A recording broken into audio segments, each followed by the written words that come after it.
ನಮಸ್ಕಾರ ಪ್ರಿಯ ವೀಕ್ಷಕರೇ, ಕಿತ್ತೂರು ತಾಲೂಕಿನ ಪುಣ್ಯಕ್ಷೇತ್ರ ಸವಟಿ ಗ್ರಾಮದಲ್ಲಿ 5 ವರ್ಷಗಳ ನಂತರ ಕರೆಮಾದೇವಿ ಜಾತ್ರಾ ಮಹೋತ್ಸವ ಇದೇ ತಿಂಗಳು ಬುಧವಾರ ದಿನಾಂಕ 6ರಿಂದ ಶುಕ್ರವಾರ ದಿನಾಂಕ 10ನೇ ತಾರೀಕಿನವರೆಗೆ 5 ದಿನಗಳ ಕಾಲ ಈ ಜಾತ್ರಾ ಮಹೋತ್ಸವ ಅದ್ದೂರಿಯಾಗಿ ಜರುಗಲಿದ್ದು, ಪ್ರತಿದಿನ ಶ್ರೀ ಅಮ್ಮನವರಿಗೆ ಅಭಿಷೇಕ, ಕುಂಕುಮಾರ್ಚನೆ, ಬೆಳಗ್ಗೆ ಅಮ್ಮನವರ ಪಲ್ಲಕ್ಕಿ ಉತ್ಸವ, ಊರಿನ ಪ್ರತಿ ಮನೆಗಳಿಗೆ ಹೋಗಿ ಉಡಿ ತುಂಬಿಸಿಕೊಳ್ಳುವುದು, ಹೊನ್ನಾಟ, ಕುಂಭಮೇಳ, ಮಹಾಪ್ರಸಾದ ಹಾಗೂ ಸಾನ್ನಿಧ್ಯವನ್ನು ಹಲವಾರು ಶ್ರೀಗಳು, ಹಲವು ಪೂಜ್ಯರು ವಹಿಸಲಿದ್ದು, ಪ್ರತಿದಿನ ಪ್ರವಚನ, ಡೊಳ್ಳಿನ ಪದಗಳು, ನಾಟಕ ನಡೆಯಲಿದ್ದು, ನಮ್ಮ ವಾಹಿನಿಯೊಂದಿಗೆ ಶ್ರೀ ಕರೆಮಾದೇವಿಯ ಮಹಿಮೆ ಕುರಿತು ಜಾತ್ರಾ ಮಹೋತ್ಸವ ಸಂಪೂರ್ಣ ವಿವರಣೆಯನ್ನು ಗ್ರಾಮದ ಹಿರಿಯರು ನಮ್ಮ ವಾಹಿನಿಯೊಂದಿಗೆ ಹಂಚಿಕೊಂಡಿದ್ದು ಹೀಗೆ ವೀಕ್ಷಕರೇ.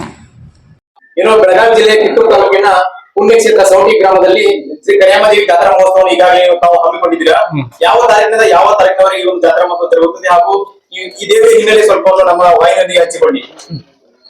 ಸುಮಾರು ತಾರೀಕು 6-4-2026 ಶುಕ್ರವಾರ 10-4-2026 ಅಮ್ಮನವರ ಜಾತ್ರೆಯನ್ನು ಹಮ್ಮಿಕೊಂಡಿರುತ್ತೇವೆ.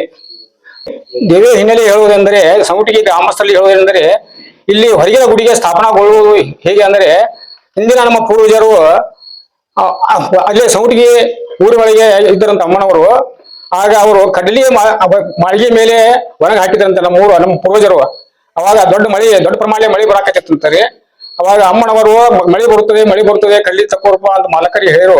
ಅವರು ಎಪ್ಪ ತಕ್ಕೋ ಅಂತಂದ್ರು. ಅವರು ಎಟ್ಟಂತ ಒದರ್ತೀವ ನೀನ್ ಕೇಕೆ ರಗಡಾಕಂತ ನಾದ್ಲಕ್ಕಿ ಅಮ್ಮ ಅವರು ಸಿಟ್ಟಿಗೆ ಎದ್ದು ಬಂದು ಊರ ಹೊರಗಿನ ಇಲ್ಲಿ ಒಂದು ಗೊಳವೈತಿ ಕಂಟಿ ಒಳಗೆ ನೆಲೆಗೊಂಡ ನಂತರ ಅವರ ಆ ಮನೆಯ ಆಕಳವು ದಿನಾಲು ಬಂದು ಅವ್ರ ಅಮ್ಮನವರಿಗೆ ಹಾಲು ಉಣಿಸುತ್ತಂತೆ. ಗುಡಿಗೆ ನೆಲೆಸಿದಲ್ಲಿ ಬಂದು ಉಣಿಸುತ್ತಿತ್ತು. ಹಾಗಾಗಿ ಅಮ್ಮನವ್ರನ್ನು ನಾ ಯಾಕೆ ಸಿಕ್ತೇನೆ ಅಂತ ಹೇಳ್ತಾರೆ. ಅಮ್ಮನವ್ರನ್ನು ಎಲ್ಲಿ ಹೋದಿ ಅಂತ ಒಂದಾಕೆ ಅವ ಬಡಬಡಿಸುತ್ತಾ ಇದ್ದಂತ. ಇನ್ನ ಕನಿಷ್ಠ ಇಲ್ಲಪ್ಪ ಎಲ್ಲಿ ಹೋಗಿಲ್ಲ, ಇಲ್ಲಿ ಊರು ಹೊಡಿ ಈ ಜಗದಾಗ ನೆಲೆಸಿದನು. ಮತ್ತೆ ನಿನ್ನ ಆಟ ಬಂದಾಗ ಹಾಲು ಉಣಿಸ್ತತಿ, ಅಲ್ಲೇ ಚಾರ್ಜ್ ಮಾಡೋಂತ ಹೇಳಿದಂತ ಕನಿಷ್ಠನಾಗ ಆ ಪ್ರಕಾರ ಅವ ಬಂದ ಇಲ್ಲಿ ಗುಡಿ ಕಟ್ಟಿಸಿರುತ್ತದೆ. ಇದೇ ಅಮ್ಮನವರ ಪವಾಡಾಗಿರುತ್ತದೆ. ಬೆಳಗಾವಿ ಜಿಲ್ಲೆ ಕಿತ್ತೂರು ತಾಲೂಕಿನ ಪುಣ್ಯಕ್ಷೇತ್ರ ಸವಟಿ ಗ್ರಾಮದಲ್ಲಿ ಶ್ರೀ ಕರೆಮಾದೇವಿ ಜಾತ್ರಾ ಮಹೋತ್ಸವವನ್ನು ಈಗಾಗಲೇ ತಾವು ಹಮ್ಮಿಕೊಂಡಿದ್ದೀರಾ.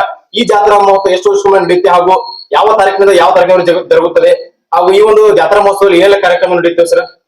ಎಲ್ಲ ಸದ್ಭಕ್ತರಲ್ಲಿ ಸವಿನಯ ಪ್ರಾರ್ಥನೆ.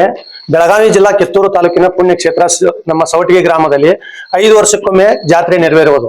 5 ವರ್ಷಕ್ಕೊಮ್ಮೆ ದಿನಾಲು 5 ದಿವಸ ಪಲ್ಲಕ್ಕಿ ಉತ್ಸವ ಹಾಗೂ ಒಳಗಿನ ದೇವಿಯನ್ನು ಹೊರಗೆ ಕರ್ಕೊಂಡು ಬರುವುದು ಹಾಗೂ ದಿನಾಲು 5 ದಿವಸಗಳ ಕಾಲ ಮುಂಜಾನೆಯಿಂದ ಸಂಜೆಯವರೆಗೂ ಮಹಾಪ್ರಸಾದ ಸೇವೆ ಹಾಗೂ 5 ಜನರು ಮಠಸ್ಥರು 6ನೇ ತಾರೀಕಿನ ದಿವಸ ಇಲ್ಲಿ ಎಲ್ಲ ತಮ್ಮ ಸದ್ಬೋಧನೆಗಳನ್ನು ಹೇಳಲು ಆಗಮಿಸುವ ಸ್ವಾಮಿಗಳು ಮತ್ತು ಪಲ್ಲಕ್ಕಿ ಉತ್ಸವ ಆದ ನಂತರ ದಿನಾಲು ಕಾರ್ಯಕ್ರಮ, ಡೊಳ್ಳಿನ ಪದ ಹಾಗೂ ಗಿಗಿ ಪದ ಹಾಗೂ ಆರ್ಕೆಸ್ಟ್ರಾಗಳು, ಇನ್ನುಳಿದ ರಸಮಂಜರಿಗಳು ಮತ್ತು ಕೊನೆಯ ದಿನ 10ನೇ ತಾರೀಕಿನ ದಿವಸ ಊರಲ್ಲಿ ಕಲಿತ ಸಾಮಾಜಿಕ ನಾಟಕ ಮತ್ತು 6ನೇ ತಾರೀಕಿನ ದಿವಸ ಅಮ್ಮನವರ ಮುಂದೆ ಕುಂಭಕುಲದ ಉತ್ಸವ ಮತ್ತು 10ನೇ ತಾರೀಕಿಗೆ ಅಮ್ಮನವರು ಒಳಗೆ ಹೋಗುವಾಗ 200 ಜನ ಎಲ್ಲ ಕುಂಭಕುಲದ ಹೆಣ್ಣು ಮಕ್ಕಳು ಪಾಲಿಕೆಯ ಉತ್ಸವಕ್ಕೆ ಹಿಂಬಾಲಿಸುವುದು.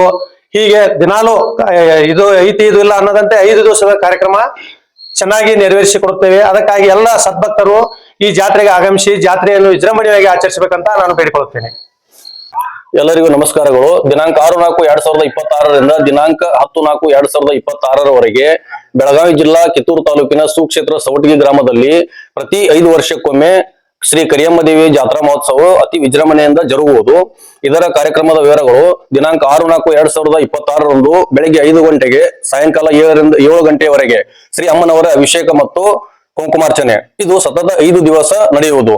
ಪ್ರತಿದಿನ ಬೆಳಗ್ಗೆ 9ರಿಂದ ಮಧ್ಯಾಹ್ನ 1 ಗಂಟೆಯವರೆಗೆ ಶ್ರೀ ಅಮ್ಮನವರ ಪಲ್ಲಕ್ಕಿ ಉತ್ಸವವು ಊರಿನ ಪ್ರತಿ ಮನೆಯೊಳಗೆ ಹೋಗಿ ಉಡಿ ತುಂಬಿಸಿಕೊಳ್ಳುವುದು ಹಾಗೂ ಹೊನ್ನಾಟ ಸಂಭ್ರಮದೊಂದಿಗೆ ಮಂಗಳ ವಾದ್ಯದೊಂದಿಗೆ ಊರ ಹೊರಗಿನ ದೇವಸ್ಥಾನಕ್ಕೆ ಹೋಗಿ ಸ್ಥಾಪನೆಗೊಳ್ಳುವುದು. ಸ್ಥಾಪನೆಗೊಂಡ ನಂತರ ಅಮ್ಮನವರ ಮತ್ತು ಮುತ್ತೈದೆಯರಿಗೆ ಉಡಿ ತುಂಬುವ ಕಾರ್ಯಕ್ರಮವು ನಡೆಯುವುದು. ನಂತರ ಮಹಾಪ್ರಸಾದ ನಡೆಯುವುದು.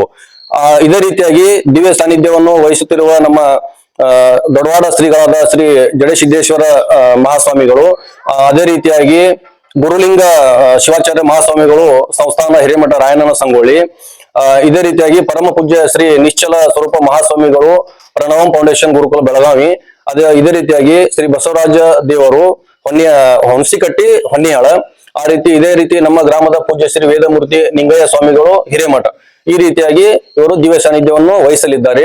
ಇದೇ ರೀತಿ ವಿಶೇಷ ಕಾರ್ಯಕ್ರಮಗಳು, ಪ್ರವಚನಗಳು ದಿನಾಂಕ 6/4/2026 ಸಂಜೆ 7 ಗಂಟೆಯಿಂದ 8:30 ಈ ಪ್ರವಚನ ಕಾರ್ಯಕ್ರಮವು ಜರುಗುವುದು. ಆದ್ದರಿಂದ ಎಲ್ಲ ಭಕ್ತಾದಿಗಳು ಬಂದು ಶ್ರೀ ಕರಿಯಮ್ಮ ದೇವಿಯ ಆಶೀರ್ವಾದವನ್ನು ಪಡೆದುಕೊಳ್ಳಬೇಕಾಗಿ ವಿನಂತಿ. ಜಾತ್ರಾ ಮಹೋತ್ಸವ ಡೊಳ್ಳಿನ ಪದಗಳು ಸಹ ಹಮ್ಮಿಕೊಂಡಿದ್ದೀರಾ. ಯಾವ ಗ್ರಾಮದಿಂದ ಡೊಳ್ಳಿನ ಪದಗಳ ಕಲಾವಿದರು ಆಗಮಿಸಿದ್ದಾರೆ?